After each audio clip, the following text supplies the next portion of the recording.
So you're looking at the Waikiki skeleton in Andahuaylilas, estimated at being, or carbon dated at being 900 years old. And we have a gentleman with us. Could you tell us who you are and Hi. what your profession is? My name's Lee Smith. I'm a physician. I'm an emergency physician by trade, so pediatrics is not my specialty. But I am looking at a skull, and it appears to, by the size, to be that of a child. The first thing that catches your eye is on the top is the sort of diamond shaped, if you will, what would be called the anterior fontanelle. We're all born with, but typically closes. The soft spot is, lay people sometimes describe it. It's one in the back, and there's usually some on the side, but they're real small. But by 18 months, that should be closed, so it's very suspicious that that's open. So that would lead you down the path of saying that, it's a pediatric thing, plus the size of the skull looks to be that of a child. But then as you look at the teeth, those are certainly well developed. You'd have to actually count. There are 20 teeth in the pediatric population and 32 supposed to be in the adult population. So these would be the deciduous teeth, but you get the two incisors, the lateral incisors and the canines. So this would be like a premolar up and down. And it's not clear because I don't see any eruptions from down below that would lead you to believe that there's something else coming on. So it's very it's odd. I mean, I don't know that this could be easily put together as some kind of ruse, but it's certainly a confusing picture. And then on your side over here, I'm assuming that this is sort of an adult skull here. Right. But if you look right above the ridge here, just posterior to the eye, there's a little prominence of the bone here that we call the temporal ridge, where all the muscles attached to. And on the younger child, there's a deficit in there, like the bone has been not quite right. It's not present on this side, and I can't say if that's traumatic or what. But then you look at the ribs, and those are well developed. And a child's rib cage is much more compliant than an adult's. So that leads you to think that it's an older, because of the calcium in there too. So it's, what I'm seeing is confusing picture. Well, one thing is they have actually x-rayed the head. Mm-hmm. And they found no presence of secondary teeth coming out. Okay. Should that be present even in a very young No. human? No. I mean, they're called deciduous teeth or milk teeth because, you know, they fall off just like the leaves of a tree, and, you know, they start, you know, they erupt, you know, start around 6 months, and then, you know, they all get pushed out secondarily by the permanent teeth, if you will. But they can last up until you're 12 years old before your permanent teeth come in. But if this were an adult and those are permanent teeth, that's a very odd-looking adult with some very pediatric features. So Certainly very strange. well, could you in any way estimate how old this person would be at the time of death? Not me. I can't, I wouldn't even venture a guess. It wouldn't even be anything other than that, just a wild-ass guess. And are there any medical conditions that you can think of that would cause this head to be this shape? No. Well, finally, are we, in your mind, are we looking at a Homo sapiens sapiens? Good question. I cannot tell you the answer to that. I hope. But even the femur, I mean, the radius in the arm there is well developed, as is the ulna and the radius there, and the. It certainly has a lot of things that make it look, you know, like an older, you know. Some of the bony structure appear to be adult-like. Let's say that way. I don't know. And we also have an American nurse with us, and we would like her to give her, if she wants to, she can tell us who she is and just give us her observations as to what she's looking at.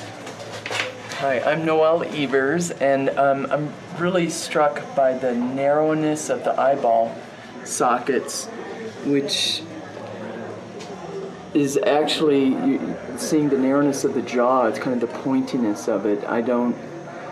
That seems out of place to me. I don't understand it, and I don't have any kind of expertise with pediatrics, but certainly the teeth just look almost like somebody placed them in there. It doesn't look like it even belongs to that skull, but I trust that you know, that is as it was found.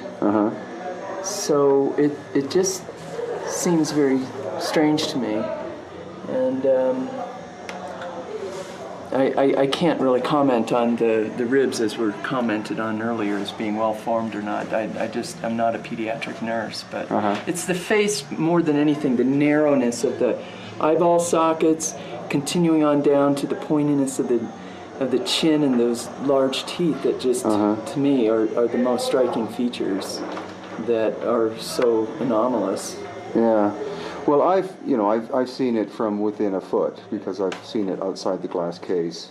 So one thing I definitely looked at were the teeth, and he would have to have had exceptionally good carving tools of some kind to be able to shove those teeth in, because from my observation, as amateur as it is, the contours of the sockets and the contour of the teeth themselves match like very well.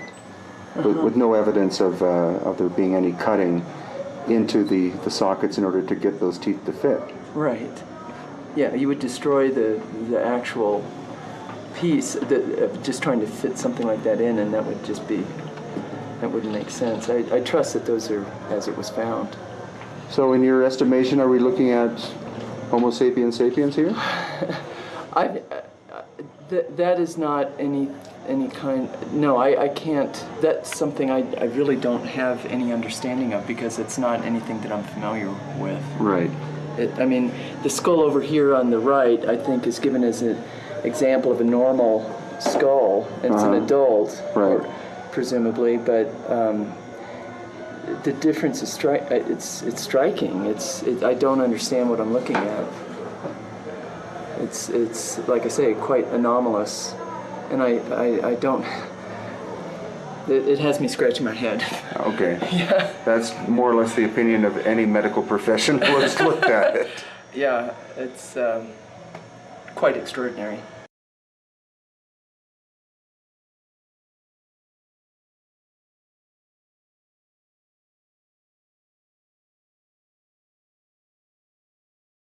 So you can see we're in a very strange area. This block of andesite weighs 15 tons. The quarry is 70 kilometers plus off in that direction. How would it have been brought here? How could it have been brought here? This one is broken. And the break is the break is not only ancient, but what kind of force would it take to break something like that? If it was a flaw in the stone, one would think that that flaw would have caused the stone to break while it was being transported from the quarry 70 kilometers away. It could in fact be evidence of an ancient major cataclysm that not only destroyed the original site itself, but also those who lived here. And you can also see here where someone was attempting to break pieces off this area there. They basically gave up because the stone is about 7 on the Mohs scale. The hardest stone we know of is diamond at 10. This is about 7. And the surfaces here again are incredibly flat for such a big thing. How could some primitive Bronze Age or even less than Bronze Age culture have achieved such astonishing accuracy?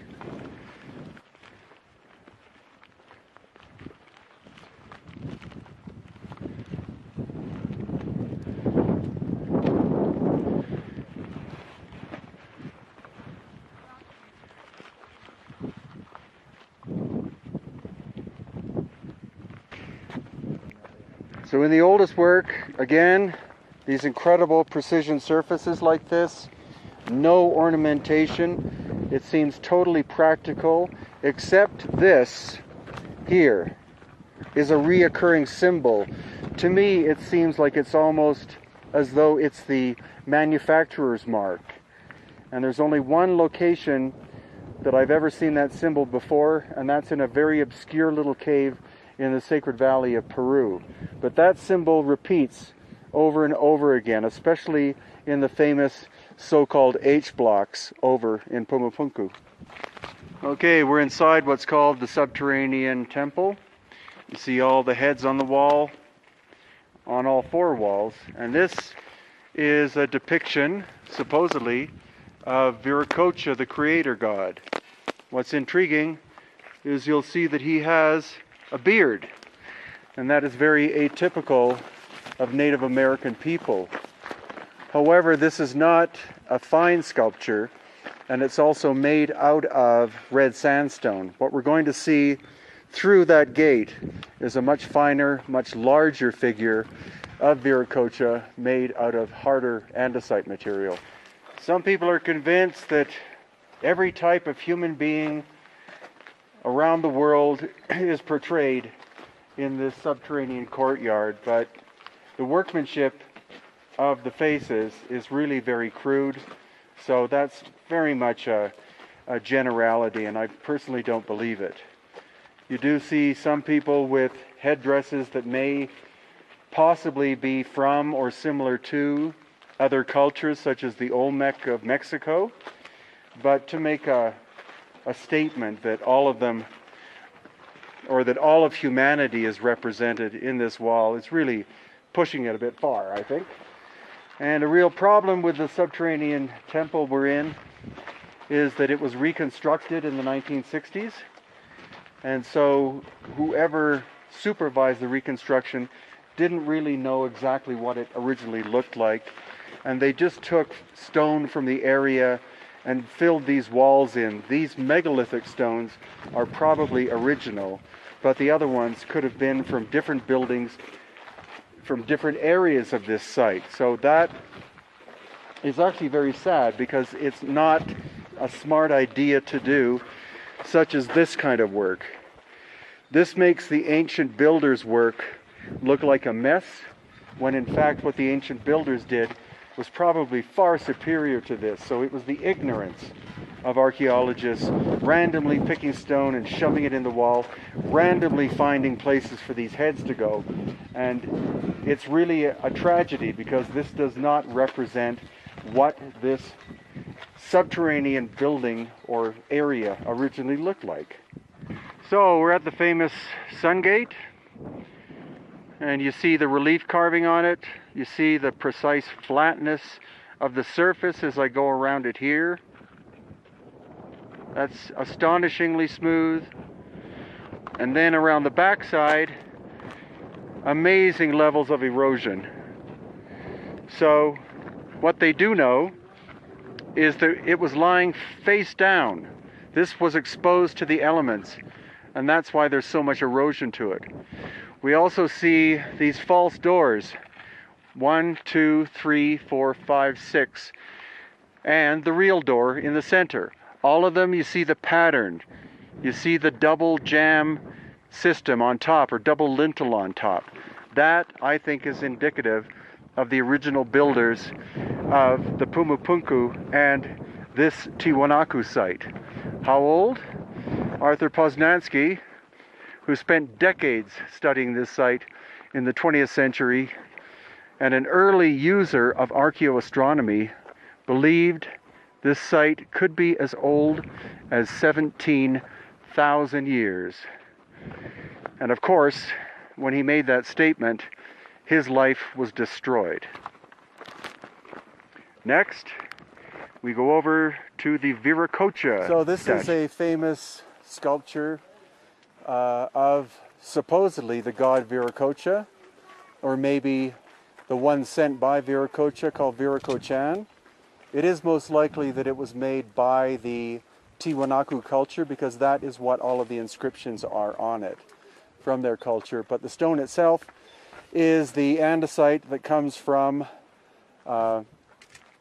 Copacabana, 70 kilometers away. If you look at the actual base of it, what you can tell is that that is a very precise flat surface on this side and on all four sides. So originally this may have been a square, like a long square, and that then the people who lived here, the Tiwanakan culture, may have done the actual carving, but it's not a sophisticated piece of artwork as compared to the flat surfaces that we saw at Pumapunku and around this area. Quite unexpectedly, here at Tiwanaku, we've been told there are some elongated skulls. So our group is going to go check them out in this strange little hut thing.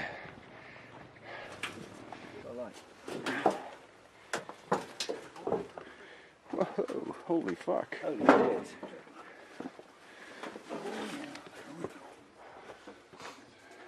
Oh yeah. Holy crap. Especially the second one. What a find. Yeah. This site is called the Temple of the Rainbow, but I don't know what the Inca Quechua term is. It's a very large megalithic site above Sacsayhuaman, which is above the city of Cusco. Notice this this cutout placed there.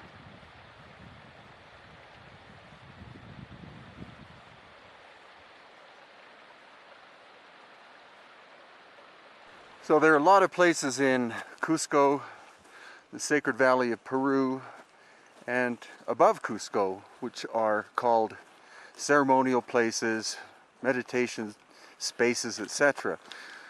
And it's an overdone term, but this place we're going to see is just that. It's absolutely incredible, ancient, most likely pre-Inca. So you can see it's not the easiest place to get to, but it's well worth the effort.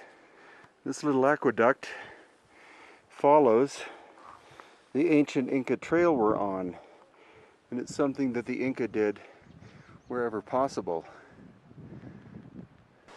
So then it's down this little Inca trail, and then below, that's an ancient Inca trail.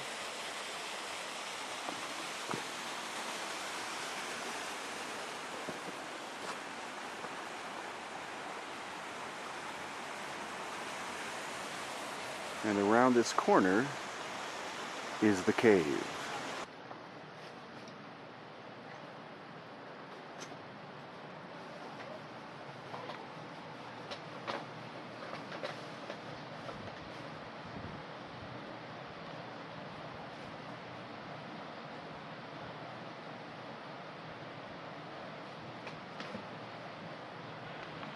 So now actually we're high above the cave because we're entering from the other side. And here, if you look closely, you can see how the bedrock is enhanced with Inca work. Those cube stones are the work of the ancient Inca people.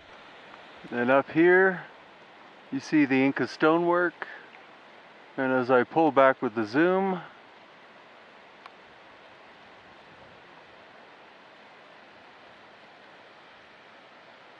the entrance to the massive cave. This is an Inca site, but it's been so heavily recycled. The stone walls have been taken out and recycled for probably people's houses and things over the course of 500 years.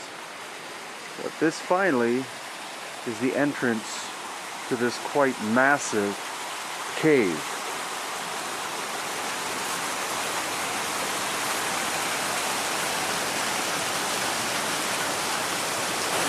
The cave entrance is here, and then the actual cave itself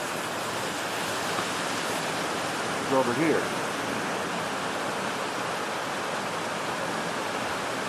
I don't think you get the magnitude of the scale of it, but I'll show you because I'll go deeper in.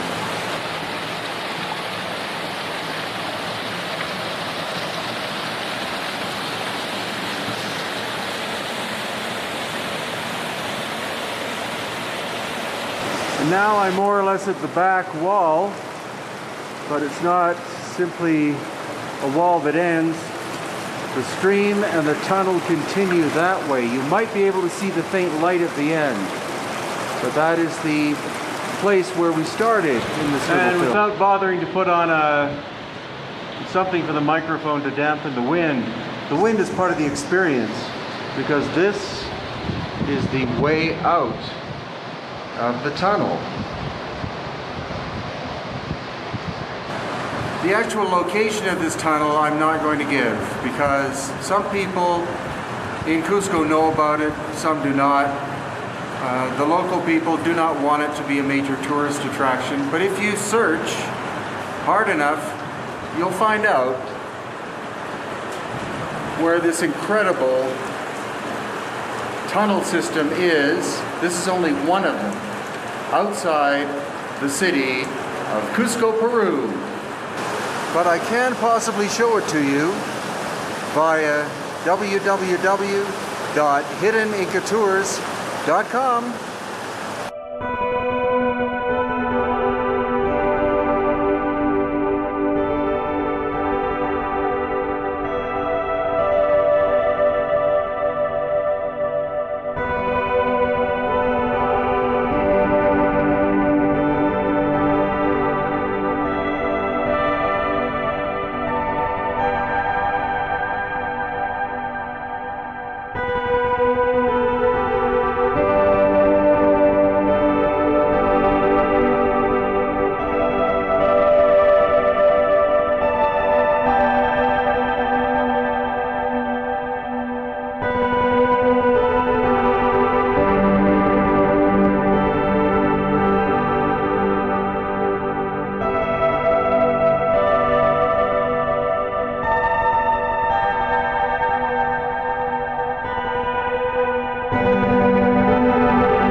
Pan Rimmer